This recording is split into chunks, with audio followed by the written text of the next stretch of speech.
Welcome to Educate, Inform, and Challenge. My name is Teresa MacLennan, Executive Director of the Women and Children's Shelter of Barrie. We are so glad that you've joined us today. As you know, the purpose of our show is to talk about the lives and experiences of women. We talk about gender-based violence, human trafficking, gender equity, women in leadership and decision-making. Before we begin, we do want to thank our Indigenous community and partners. Thank you for allowing us to have these conversations on these lands. We're very, very appreciative of that. Thank you. So I am honored to welcome my guest today, Shannon Murree. And, you know, she's a very familiar face in our community who does incredible work for so many and uses her voice in many, many capacities. And so I'm just really looking forward to talking with Shannon. And for anyone in our community who may not know her, she is a woman that you do need to know. So welcome, Shannon. It is so great to talk with you today. Thank you so much for having me. The honor is mine. So I know that you wear many, many hats in the community. Maybe you could share with us some of the hats that you wear. Oh gosh, do we have enough time? Yeah, I'm first and foremost, I'm a very proud mom. My children are always my why. I think that's really important to have that. And, my career is that I sell real estate. But what I love most important about that is that allows me the opportunity to be able to do all the community-based and global-based initiatives that are actually the most near and dear to my heart. I like to call myself the philanthropic realtor, really, because it allows me to be involved in the community and to do all those things that I advocate for that are, like I said, very near and dear to my heart. And everyone has to have a purpose, everyone has to have a story, everyone has a why. It's what we do with that allows us to be able to do all the things that we are passionate about. So I'm also very grateful to be a board of director for the Shoebox Project for Canada, in addition to being the local coordinator here for Simcoe County and Simcoe Grey. And in fact, I will be celebrating my 10th year in being the local coordinator here. And of course, I've been part of Prom Blitz, and I've been served board of directors for a Dress for Success. And pretty much anything that is a woman and girls initiative is where you'll see me. And to top it off, I am a very proud member and ambassador and sponsor for the Barrie Junior Sharks to help promote equality for women and girls through hockey. So if you're tired just listening to that, well, yep, there we are on the boots and ground running. There we are. That's what I do. Yeah, and I think that there's a lot more unpacking to all of those things in terms of all of the different roles that you play within those, wearing those hats. And you're right, that would be a much longer show for sure, just to keep talking about all of that.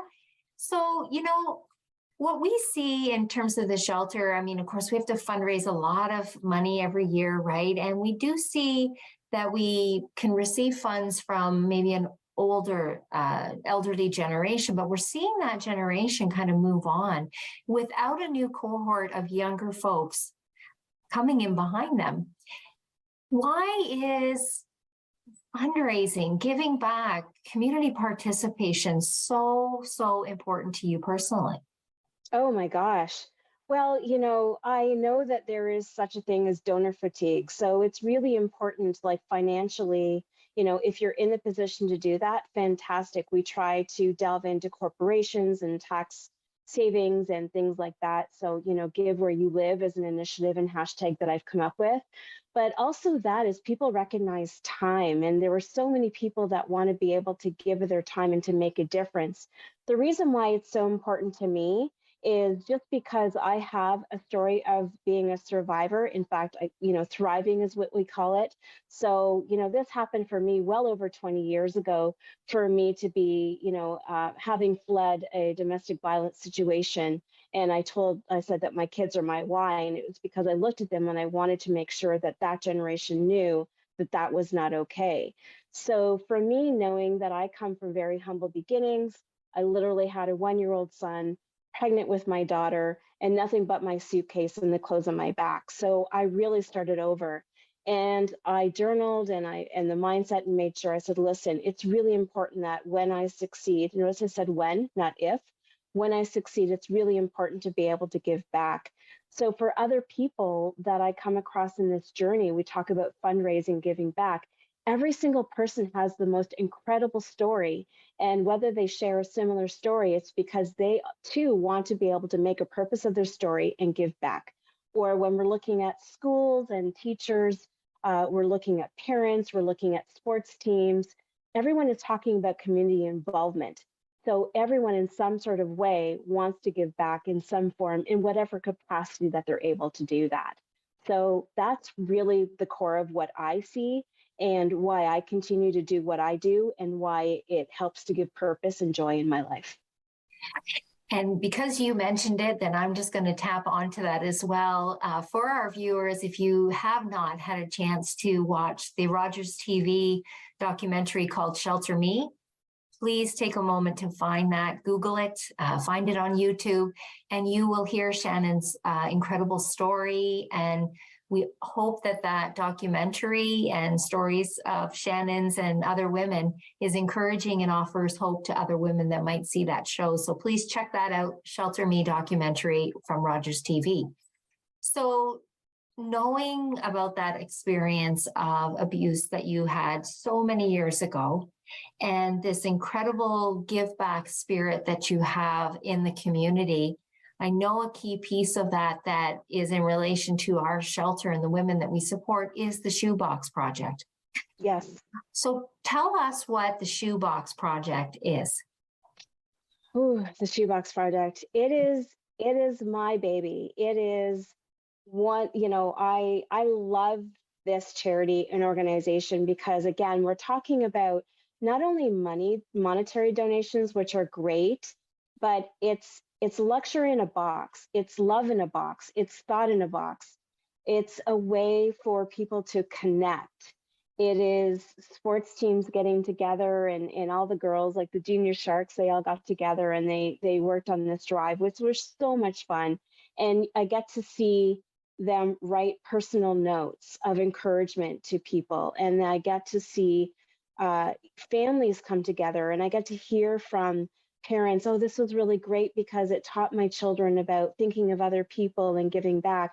And what I love about it is we're not just asking for money, which is great because we are able to get gift cards and things that turn into essential items to give back to the local shelter. But let me dive back a little bit on what Shoebox Project is and what we are a charity that offers up to $50 worth of luxury items in form of a shoebox to women and girls who are homeless or at risk.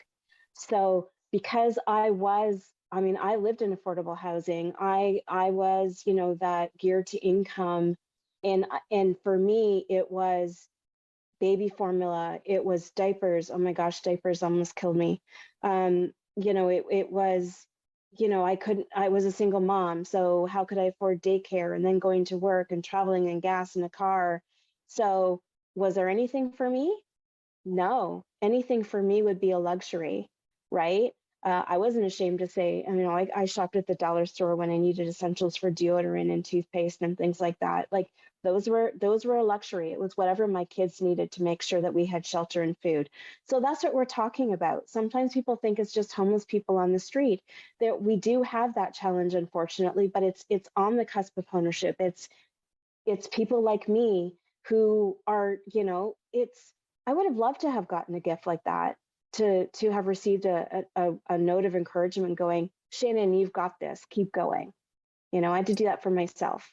How long has the Shoebox Project been happening? Yeah, it actually started out of Toronto and Montreal. So it was started by four sisters. And then it was a nonprofit organization. And then I met with one of the sisters and I just said, I would love to bring this initiative. I saw that they were expanding and bringing local chapters. So I just said, may I please bring this to Barrie and to our Simcoe County area? And they said, absolutely. So now we are a charity, and it was brought, for full disclosure, it was actually created by the Mulroney sisters and sisters and sisters-in-law. I didn't know that at the time. frankly, I didn't care. It was just all about the charity and what offered. And in fact, when I met with she's now she's now in politics, but I met her under her married name. So again, for me, like, I'm not into politics or anything like that. So I met her purely with the intention of, this is a great initiative. We need to bring this to Simcoe County, and I love it. Yeah. And so how many years has it been in Simcoe County now? So I brought it. So this is my 10th year in Wow. Simcoe County, and the charity itself has only been in existence 12. No, I apologize. This is their 11th year, because we just had our 10th anniversary last year, and we had a big fundraiser in Toronto where we brought in Thea Austin from Snap, who sang her rhythm as a dancer, and then it was we raised about $30,000 worth of funds, and we're earmarking another big event here in Toronto. So we're going big. It's huge, right? And are there certain agencies, because I know the women that we have in our shelter and community love the Shoebox, and we'll talk about all the reasons that they do. But what other agencies then do you support in terms of providing shoeboxes to? All of them, all the ones, the women who are in rehabilitation that are coming, that have, like Elizabeth Fry, that are coming from jail and trying to overcome addictions, So it's all of those of all spectrum. The Canadian Mental Health Association, anyone who's facing any sort of challenges or needs an uplift. So when we say who's homeless or at risk, it's really paycheck to paycheck, or anyone who is vulnerable at that particular point, and women, because we recognize men as well do face these challenges, but statistically, when you look at how it is for women, this is why we put our focus on women and girls. And have you seen an increase in terms of the need, like from agencies that support those folks, or just folks in general? Have you seen the numbers increase in terms of the amount of folks who could use a shoebox, who really love that? I want to say, unfortunately, yes. I mean, I'm fortunate that we are here, but unfortunately, yes, whether it's, from the pandemic and people being stuck with their abuser 24/7, or whether it's the inequalities in terms of pay with women being at home, it's the cost of daycare, it's single parenting, it's the cost of groceries, it's the cost of all these different items, everything that's occurring. Yes, 100%. We're, with addictions. And I think also because we're talking about it more. Yeah. And, the beautiful thing is that women are starting to use their voice more about their abusive experiences, homelessness, addiction, right? And we're so thankful for that. And alongside with more using their voice, the numbers have definitely increased. Of course, we continue to see that in our shelter and EFRI, sister shelters, we are all experiencing those same things, right? So I am really looking forward to just diving in more and talking about your great work and the Shoebox Project. And so we just really encourage our viewers to stay with us. We're going to take a short commercial break, but please, we will be right back, and we'll hope to see you here in just a minute.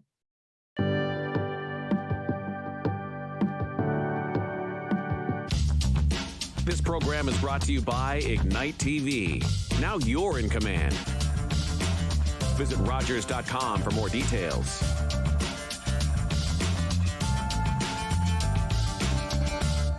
Calling all journalism students, Omni Television is once again awarding scholarships to qualified students pursuing a career in third language journalism. I was overjoyed and honored to be chosen as a recipient of the Omni Scholarship.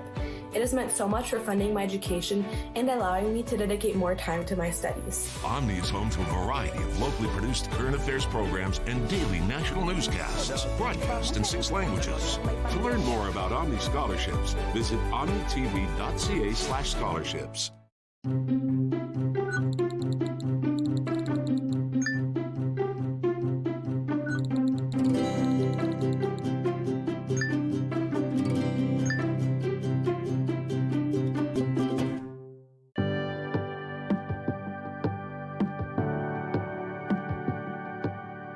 Welcome back to Educate, Inform, and Challenge. We're having a great conversation with Shannon Murree, who explained all the multiple hats that she wears in the community.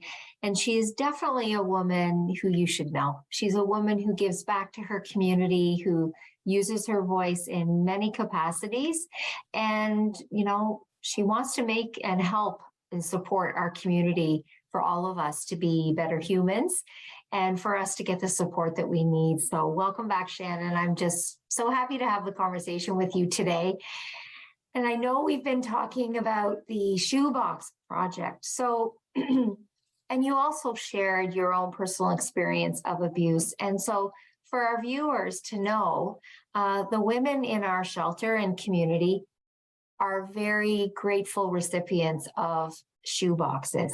So Shannon, when a woman gets that shoebox and she opens it up, talk to us again about what will she find in that shoebox? Oh my gosh.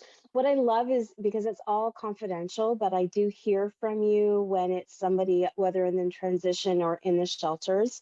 And when they open up that lovingly put together box, like I said, box of love in a shoebox, and they can get a luxury item like a beautifully scented shampoo or conditioner or facial wash, a beauty glove or makeup or gift cards. But the thing that they love the most is the personally handwritten card or poem or notes of encouragement that they receive from someone. So, we have initiatives that we put through schools as well. We're really trying to focus on the next generation and students, and we actually have a writing contest coming up. It's on our website if you go to shoeboxproject.ca, and we have a writing contest, and we try to encourage, like I said, youth and to understand about giving back and philanthropy, and so we have those note cards are the biggest thing that we receive from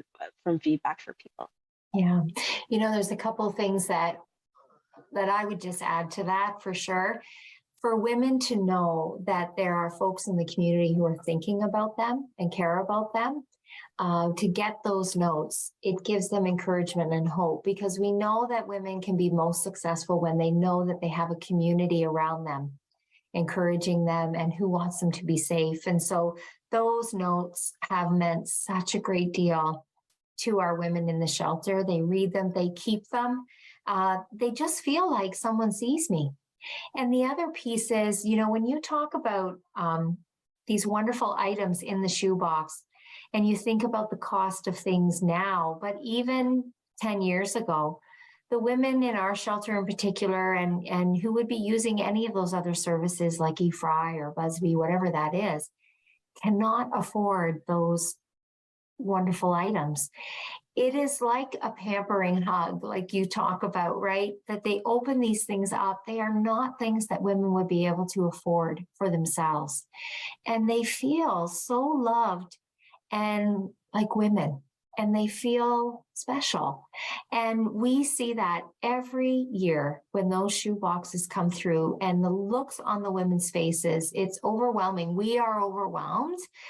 Well, we're always overwhelmed with your giving and just to give back to the women and to see the impact, for them to know that someone cares about them is life changing. And so, I don't get to see you very often, but just to tell you how thankful we are, it's a joy for us to be able to see those women and just the impact that those shoe boxes make in their lives, right? And so you did mention like trying different initiatives to generate, you have to generate funds to be able to do that. So talk to us about how you go about getting the dollars and getting volunteers. Like what does that look like? Yeah, in fact, getting the volunteers has not been difficult, really. I can do a call to action and, asking for volunteers. And everyone loves this project. I think it's appropriately named Shoebox Project. They love that they can all get together, whether we've got donations from companies who will give us bulk products, so during the holiday, for example, we have like bulk items, and then it's like an assembly line of putting together the products with the tissues and putting them together. It's fun, right? It's a time for people to get together. So yes, we are predominantly during the holiday season, but we also look at other initiatives, whether it's going to be International Women's Day, Mother's Day. We don't do so much because not everyone are mothers. But there are other times throughout the year, and we focus on women. I was saying before the break, that is our core, because we want to help empower them. Just because sometimes the systems are so misogynistic or so just not set up for women to win. So we're trying to help empower and encourage those women, whether they are mothers or not, wherever they are in their system, just to keep going in a system where sometimes they're of inequalities, whether they're set up to fail and not win. So, don't underestimate the power of a shoebox, because it is that encouragement of helping them to keep going. And another thing that came to mind when you were talking is again, I don't know who the recipients are unless they tell me, but I've actually had some of the recipients come back having received a shoebox. Again, now this is my 10th year. So they are out of their situation, and they have come to me and said, I know how your shoebox made me feel. I need to make sure that somebody else feels the way. And so they become my volunteers. So that's an incredible story. Another situation is we bring them joy. So that I've heard from somebody else who is a worker, and there was like nail polishes in the box, and all the women are sitting around. So you think about it, Christmas holidays are a sad time if they left an abusive situation. And here in the shelter, they said all we heard was laughter of the women opening up their boxes and going, oh my gosh, this scarf would look great on you, and oh my gosh, this nail color would look great on you, and like they're doing their own internal gift exchange. So she said to hear joy and laughter at a time when there's probably disparity or a few people thinking about like ending their life or whatever journey they're on, we're bringing them joy. We're reminding them they're thought of and loved. So I think people love our charity for that reason of how we make other people feel. Anyone can donate money, no offense. That's great. But to be able to bring us the items that we can bring together, we're bringing everyone together. But speaking of money, you do need funds We do. to create these wonderful shoe boxes, right? And so how do you go about that, and how can people find you? So if they want to take part or they want to donate, how do they do that? Yeah, absolutely. So you are absolutely right. We do need financial donations, because sometimes when we don't have the bulk donations, then that allows us to go to other businesses, and we give back to the business as well by taking those funds, and then we can buy the items in bulk, sometimes less, and this, and to help put everything together. So everybody is very simple. Go to shoeboxproject.com/Simcoe. That will go to our geographical area. That's what I love about it. That yes, we are Canada, US, and UK wide, but the fact is when you go to shoeboxproject.com/Simcoe, everything donated stays locally. So it really is, when I say #give where you live, everything stays here. We have amazing corporations who are involved with us, individuals. Because we are a registered charity, we do give you tax receipts as well for that individual. So hey, tax season, So yeah, we make it very simple. If you want to be able to give your time, if you want to give bulk items, or if you want to make financial donations, just go to the website. So thank you for that, Shannon. And we encourage our viewers to check out the website, please, because I can tell you how much of an impact those shoe boxes have made to the women in our shelter and community, that it is just incredible. The difference. It could be the difference for a woman to feel like I'm cared for and I'm loved and I can do this. And so just think about giving, because it's such a wonderful charitable organization, and they can always use your support, and probably volunteering at some point too if you needed that. So please check out Shoebox Project. That would be great. And I would also like to add too, like, what I'm very mindful of people's time and donation. And so if you know how to knit, or if you know how to crochet, or if you like writing, that's what I love about this charity, because I know it's financially tough for a lot of people, and people want to be able to give back in some sort of way, shape, or form. So that's why I take less emphasis off of the financial donation, because I don't want anybody to feel badly. I know everyone's like, this is what we need. So there are creative ways. Just go to my website, reach out to me. If, like I said, those other things are perfect, like hand knitting, there's a whole group of ladies that got together, church groups. It's a really great way to bring everybody together. Terrific, terrific. You can sense from Shannon that she is someone who thinks creatively, and she just wants to support and encourage the community to participate however you can. So please check out that website. Shannon, we probably got about 4 minutes left, but I just wanted to circle back. I did mention the Shelter Me documentary that you participated in. From a global perspective, thinking about all the many hats that you wear and how you contribute to the community, in terms of a woman who has an experience of abuse, why do you feel that it's important to use your voice? And of course, we have the Shelter Me documentary, and we have a Shelter Me book that you have contributed incredibly to. Why is it important for you to use your voice and share your story? Thank you so much. I believe it is extremely important for anyone to share their story, because you know what? There is no discrimination in anybody being financially, physically, or mentally abused. It can happen to anybody in any situation, anything where anyone is made to feel less than. And in my situation, it was physical abuse, and I kept justifying the reasons why I needed to stay. And then it would be better, and then it wasn't. And, to the times where it was, sleeping with a knife under my pillow, and knowing that I had a 1-year-old son. And like I said, I was pregnant with my daughter. I didn't want them to feel that this was normal.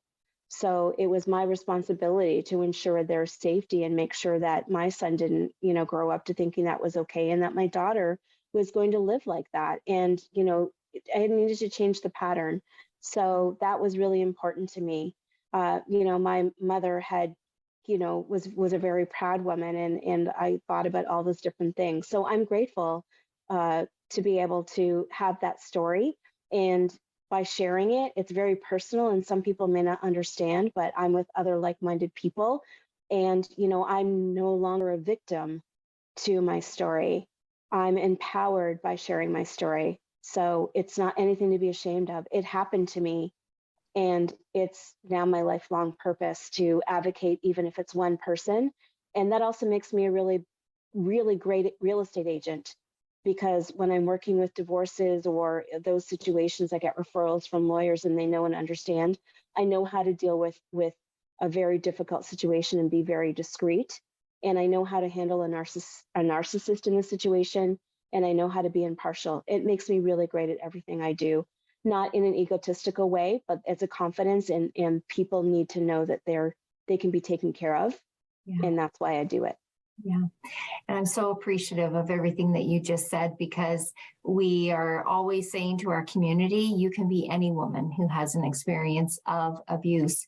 Your status, your money, your power, however you want to define that, does not mean that you won't find yourself in that situation. And what I also appreciate is that to lift the veil for women to be able to tell their story takes the shame and guilt off of women who carry that, and to put it back onto the perpetrators of the abuse. That is where the shame and the guilt needs to be. I'm so thankful for this conversation with you, and thankful for our viewers being with us here today. We hope we will see you next time on Educate, Inform, and Challenge.